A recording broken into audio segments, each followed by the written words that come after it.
Hey, my friend, vlogging live. Yes, there's a tissue in my sweatshirt. I have uh, what do I have? A robe around my head. It's just I think it's so great to have these authentic shares, and I'm sharing this really because my soul is drawn to share it. So whether it's just for me, between me and God, for the one person that resonates, that sees it, or the 5,000, I don't know. We got to share.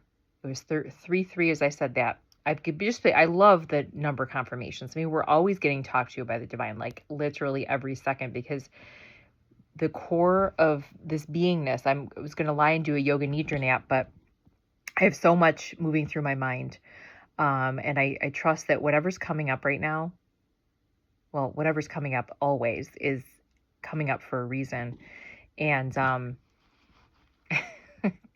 coming up literally tissue popping out of my shirt. So there's God's humor. I mean, I don't think we realize what cosmic joke is being played on us, right? And how creative God's humor is, because I know that the more I awaken to the simplicity of life and what is my human avatar here for? Because I know, I'm not doing this. I'm being done too. And as I've talked about in my recent videos, I just keep surrendering to God. In those moments where I feel the struggle, that is my ego avatar, right? That is the sense of Sarah saying, I'm going to take control. And I love it that the right things pop up at the right time, whether it's in my YouTube feed, it's in real life, real time. I mean, that is real time. Okay.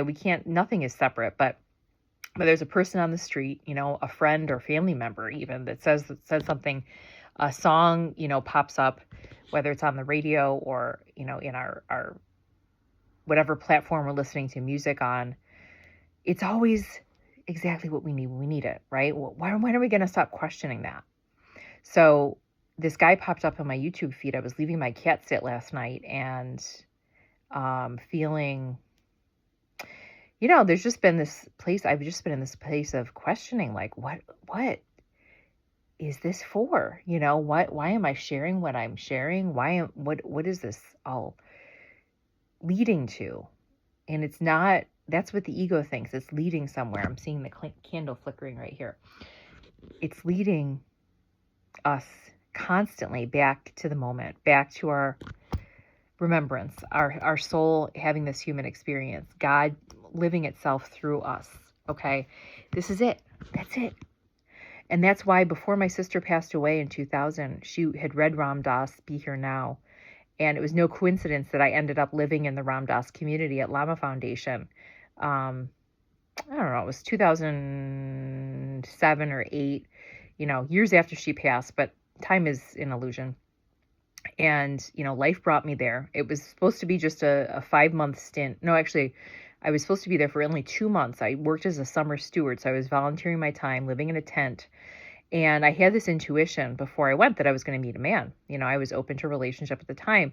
And I was getting a massage from this woman, and I saw this guy very clearly, this red bearded guy in while I was having the massage, because I had kind of I'd asked God, what does he look like, and now I'm like, I don't need all that detailed information, but I trust whatever comes to us. Sometimes it is an illusion and sometimes it's genuine, right? But you know what? Confirmation, the massage therapist had the same vision. And so at the end of the massage, I was like, I saw this red bearded guy. She's like, I saw a red bearded guy. She's like, she validated, she saw like the exact same thing, felt the exact same energy. He turned out to be my Reiki teacher. So I had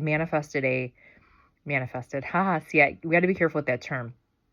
I'd asked God for a one-to-one mentorship for Reiki. And when I was in Vancouver, so I had backstory. In 2005, I had left. I was living in Corvallis, Oregon. So what drew me to move from upstate New York to Oregon was a breakup. We not only a breakup with my first love, but also my guru. So I had a long-term relationship that we were together for a couple of years, and then I also had a spiritual teacher. They were two different people, and I broke up with one, and then I ended up my relationship with my teacher, the teacher first, and then the boyfriend. The boyfriend was going to come with me to Oregon, but he really wanted to go to Europe. And I said, why don't we, because, to do something for somebody else, it just felt like codependency, like go to Europe. I'm going to go to Oregon. If we're still in love with each other, we're going to boomerang back. Well, we never did. And I was really processing a lot of that. And I got into yoga and meditation. And I ended up being in Corvallis for 2 years in Oregon and growing a deep relationship with nature. Like that was my new love, and that really helped me process the breakup. A big breakup with my guru, honestly, was even more intense than that with my partner, because to have that spiritual relationship, right, and then just be alone in the wilderness, I defaulted to Rumi a lot, because that's what Rumi's poems and writing is about. His breakup with his guru, and like learning to trust God, like that's my guru. And it's a phase a lot of people go through, that they need to go through, that you can't find that connection ongoing through a human. But here I am, human to human, sharing this human experience, looking goofy. And I think just showing like you can, this is the human, we're not meant to be perfect. I'm not presenting a, pretty image on a video, because I've learned to unmask myself. I've learned that putting on a mask, using filters. I had a friend that said, well, people, if you're a woman, people want to see like a pretty woman, da da da. Thought, well, those aren't the people that I'm talking to then. Those are the people that are still stuck in the matrix programming, right?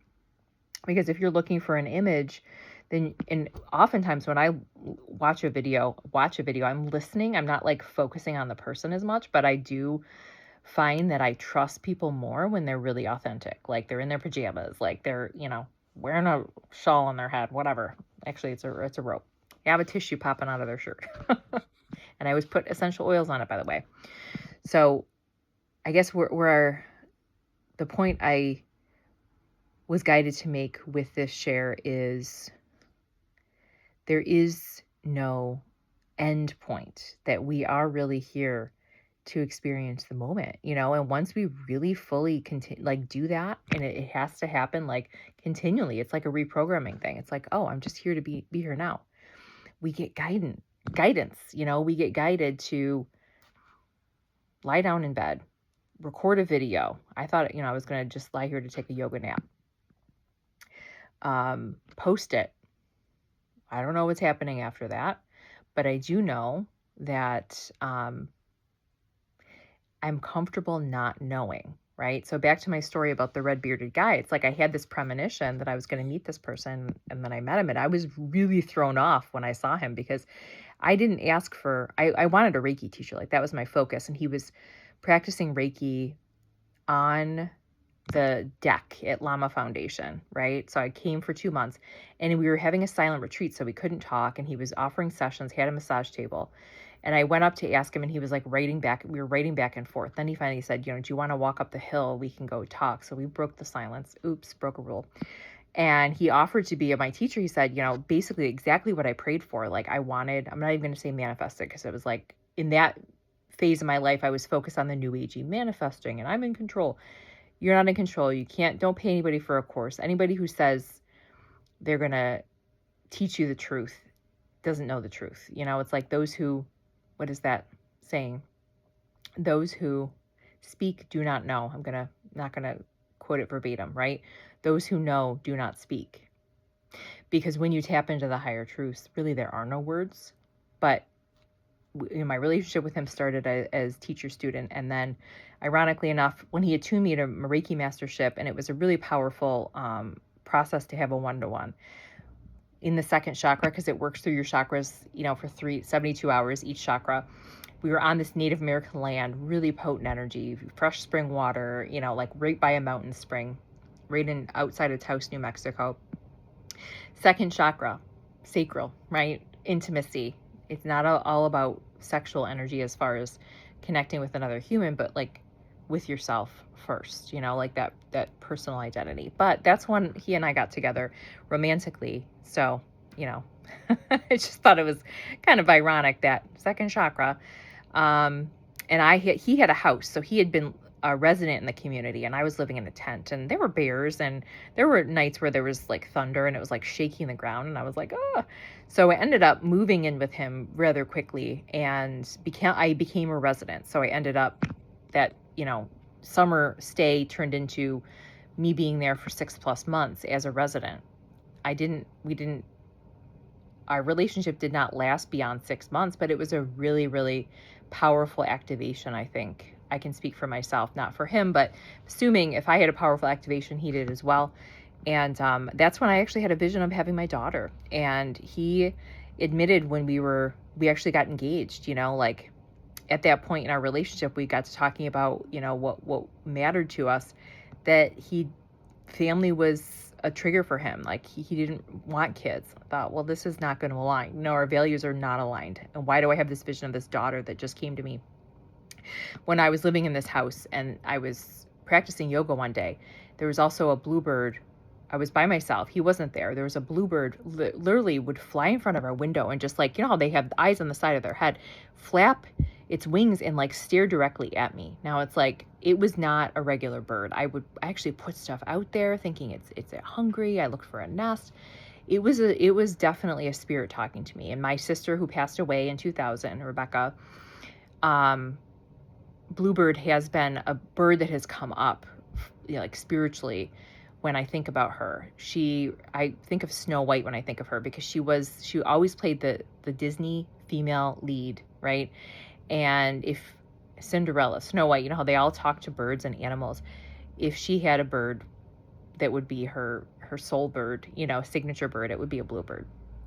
So as soon as I ended up ending the relationship with this guy, that bird went away. It was like, I feel like it was my sister coming to me so strongly. With that day that I was alone in the house doing yoga, meditating, I saw a vision of my daughter sitting on the bed. She was about 5 at the time, and she looked like she did when she was 5. This curly, like light, almost dirty blonde hair. And no irony, my daughter was born the day before my sister Rebecca's birthday. So they're both Pisces souls. And that bird was there. The bird was there most of the time when I was in the house, when I was alone. And at that time, I didn't know how to commune with the animals as much as I do now. It's an ongoing learning process, but being up on a mountain with that high vibrational energy was just like amazing. So whatever's coming into our trajectory in the here and now is a gift from God, it really is. And animals, I was hoping actually to nap with my cat because she was on the bed, and I thought, I'm going to lay down next to her. Of course, she got up. She can be very contrarian, and walked away. But animals have been the biggest God teachers in my life. And I don't know about you. I just feel really called to like share this message, whatever's coming through in this message, that resonated for you. I'm putting it out there. I'm not going to put any hashtags. I'm just going to let it be. And as a reminder to just be here now, that the audience that you're sharing your life for is the creator. Do we realize that? Like the creator is moving through us, that we're not, the more we can surrender the doing. And this is where the video that I was talking about, kind of alluded to at the beginning, popped up in my feed last night. This guy in Sedona, he was in Sedona, he recorded it, was talking about his awakening experience. And what he shared just rang a soul note in me. It's like, okay, I feel like you are a version of me talking to me, right? And that's exactly what he said. Like, I'm here as a reflection, talking to you from the void, if you will. So that's really why I'm here, I guess. I'm a silly version of you, silly but deep version of you, talking to you, reminding you of the cosmic joke that's being played on you. Let tissues hang out of your shirt, like wear a robe over your head. Like, just let yourself be your goofy self. Let go of the masks. Let go of the makeup. Let go of the idea of perfection, because that doesn't exist. It doesn't. And God is entertained by us being in joy,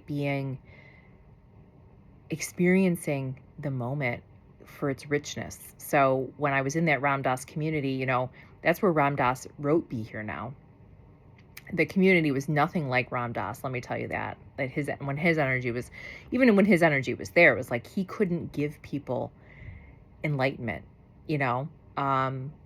It's something that's between you and God, and the timing is up to the Creator, allow that to move through you. But the message, Be Here Now, was heavily embedded in that land, not because of Ram Dass, but just because that land was rich with, like, it was actually Native American land before he bought it, and they had Native Americans, I can't remember what tribe, a Southwest tribe, that would come up and do ceremony every year. And we were able to, as I hate to say white people, we were invited to, not I hate to say, but like, it was an honor to be invited, to their ceremony. And they did, they used peyote. And the synchronicities, especially the animal spirits that came when they were doing ceremony. Like, we never had turkeys on the land. A wild turkey appeared. It was just before Thanksgiving too, and wouldn't leave the land. And then once the natives left, we had a beautiful ceremony, and then we had a feast the next day. Once they left, the turkey went with them, like just disappeared. It was just like visiting. It would walk in and out of buildings. It went into the sauna. Like, it was wild. But I remember coming out of that ceremony too, and it was like we were there overnight, and there was a beautiful golden eagle flying right over the teepee. And it was like, it flew so close to us. I was just like, holy Moses. Like, this is the medicine, the magic of life, And because I really do feel like, because with the ceremony, the energy was so open to, they were holding a container of openness to the medicine and the magic, especially of the animal kingdom, that we allowed that, we created space for that to exist. But that space always exists, right? Opening ourselves to the flow of God. That's all it is. It's like, okay, we're the wave, God's the ocean. So let yourself be moved. You don't have to move yourself. I think many of us it's like we're going against our own current, If you're tired, rest. Even if that means lying in bed, but chatting it up. Do the moment as you're feeling called to do it. And that might mean just being here, now. We're walking each other home. Love you.